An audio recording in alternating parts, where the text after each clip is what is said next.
आप इस पॉइंट पर एक डोरी लगाएं और इस पॉइंट पर एक डोरी, और इसको आप ट्रायंगल पे ऐड कर दें। अगर ये बिल्कुल इक्वल है,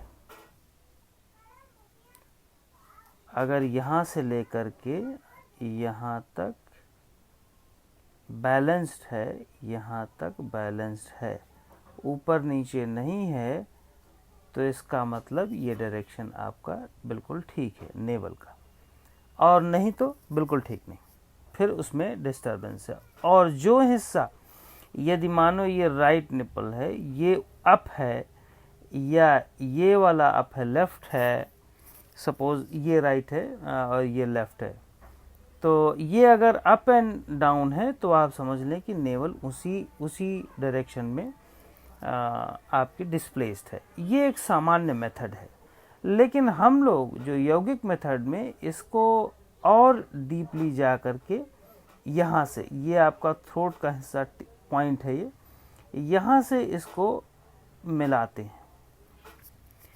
अब ये देखें आप, यहाँ से लेकर के ये हिस्सा आपकी ये पार्ट हुआ।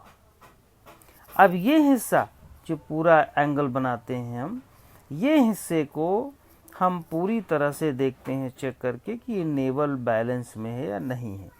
जिस आदमी का थ्रोट का हिस्सा, कभी कभी आप देखें जिस आदमी को नेवल का डिस्प्लेसमेंट होता है, यहाँ तक कि खाने में इस पोजीशन में, इसको मैं दूसरे कलर से कर दे रहा हूँ, यहाँ भी दिक्कत आने लगती है, अर्थात खाने में इनटेक करने में भी उनको प्रॉब्लम आना शुरू हो जाती है।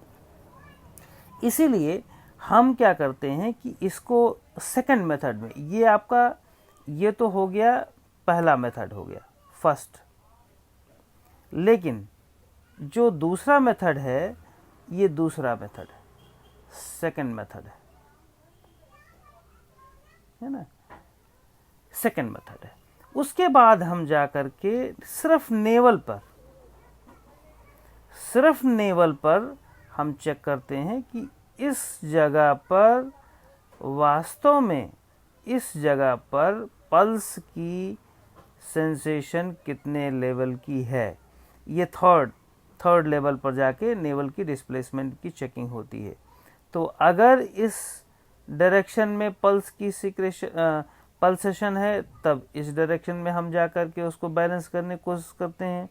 इस डायरेक्शन में है तो इस डायरेक्शन में चेक करते हैं। अगर इस डायरेक्शन में है, मान लो जिसको हम राइट डायरेक्शन करते हैं, तो राइट डायरेक्शन में हो सकती है पल्स की, और डाउनवर्ड में भी हो सकती है। तो इसमें भी इस डायरेक्शन जो आप लेफ्ट, डायगोनल लेफ्ट में भी होती है, नीचे की तरफ होती है, ये जो डायरेक्शन मैं बता रहा हूँ आपको, इस डायरेक्शन में होती है, इस डायरेक्शन में होती है। इसके कई प्रोसेस होते हैं। तो अगर आप देखें तो एक सामान्य मेथड है, और इसको अपने आप में चेक कर सकते हैं, और यदि ऐसा हो तो इसके लिए